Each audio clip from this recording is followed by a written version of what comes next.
When can one consider that a fetus is alive? Well, as of my own experience and wisdom, only one of the biggest morons can actually ask such a question. And I wouldn't be surprised if many scientists nowadays would still struggle with such a question. Because science has kind of generally been very mathematical, very mechanical, and observing of patterns and things and repetitions and whatnot.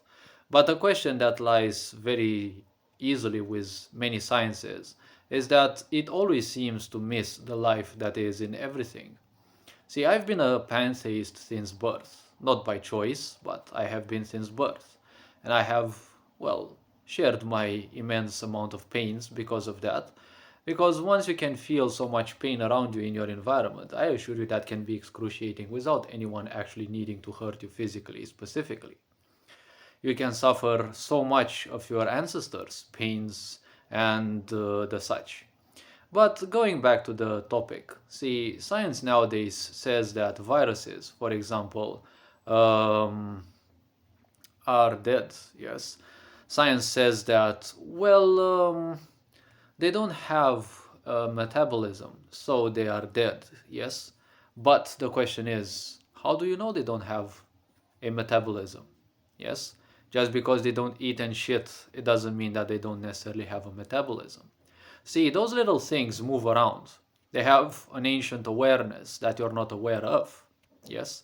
That little particle, that little molecule, because what is a virus? Or, there are the smaller things called a virion, yes? Slightly smaller than a virus. But what are those in the end?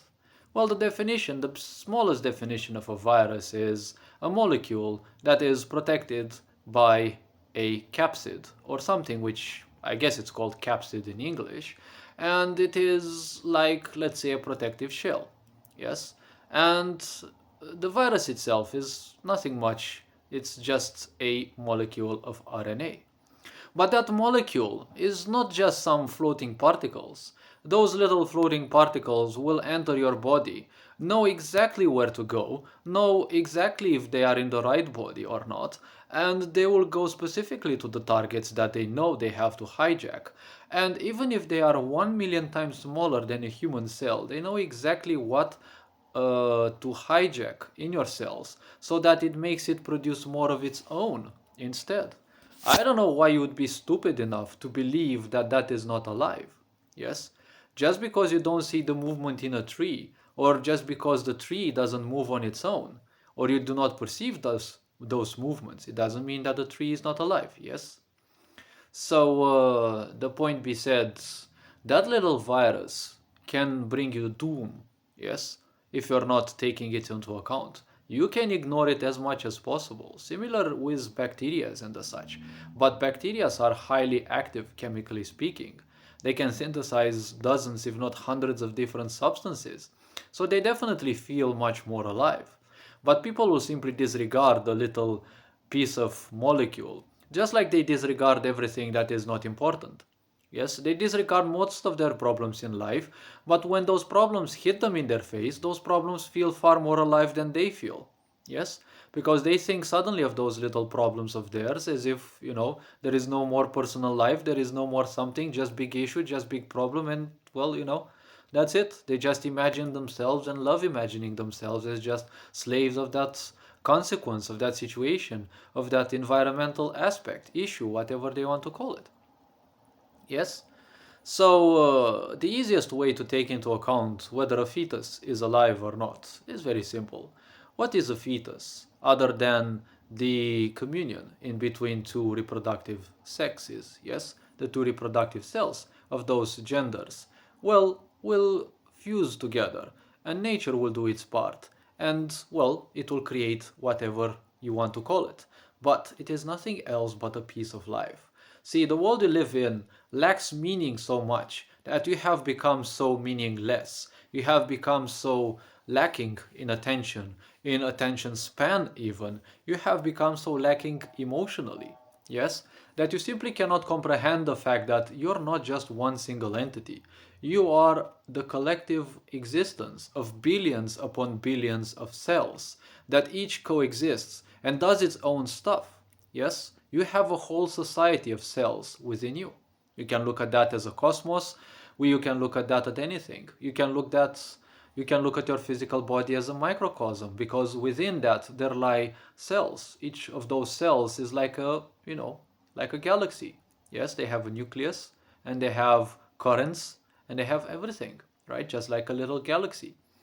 And if you think a bit about, you know, every cell is brimming with life. There is no death in this world. You have been so desensitized about this narcissistic nightmare that life is the only thing you can experience, and other than that, there is simply nothing. Yes, this narcissistic void. Yes, that is not a punishment. That is the edge of the brain's understanding, of this physical body's natural understanding. It cannot comprehend what comes afterwards, but you can comprehend things like that if you become wiser, if you become open to some of the wisdom of this whole cosmos. Yes, because you did not come into this world to just suffer this narcissistic void. You came into this world to simply expand and explore every nook and cranny of your consciousness, because that is what you are. You are a little fragment of creation that experiences life and can reach its full potential. Well, either in life or when you become one with creation yet again. So, the simple point in life is everything is brimming with life. Yes? Once you were just one cell, you are no less lively than you are now. Yes? Because that cell knew exactly what it had to do. It had its own processes, it had its own metabolism, right? If science says that something has metabolism, is automatically alive, why wouldn't you call a fetus alive? Because it does its own thing. Yes? It feeds itself, it has cells that breed. Yes? What is the initial cell? Yes, the ovule. Yes? And what does it do? It spreads. Yes? It splits, better said. It splits into primordial cells, which in time become main cells, and then they become secondary cells.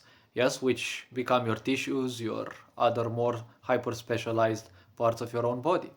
Yes? Maybe bozos do not have time for such an explanation, but I assure you every bit of that fetus is alive. There are parts in this world, and I heard even in America, there are some states where if you shoot a pregnant woman, or, well, if you commit murder against a pregnant woman, you get charged with double murder. So I wonder, why is it that bozos still wonder whether a fetus is alive or not? Yes, all these playing LGBT, playing innocent, and doing murder in the name of innocence, and doing crimes in the name of innocence and love and the such. Those are not good deeds, okay? You are just a pawn, and you are only a pawn on someone else's chessboard. Yes? And what happens with all the pawns? They get sacrificed. Only a very few get to be promoted. But even so, they are only slaves within a big system, which was definitely designed to at most make use of those, and then discard them when they are no longer needed.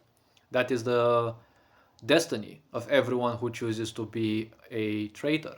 Because fighting against your own morality means fighting against your kind, and you become the worst of both worlds. You're a traitor, nobody likes traitors. One side will make use of them, and then obviously they will discard them when no longer needed.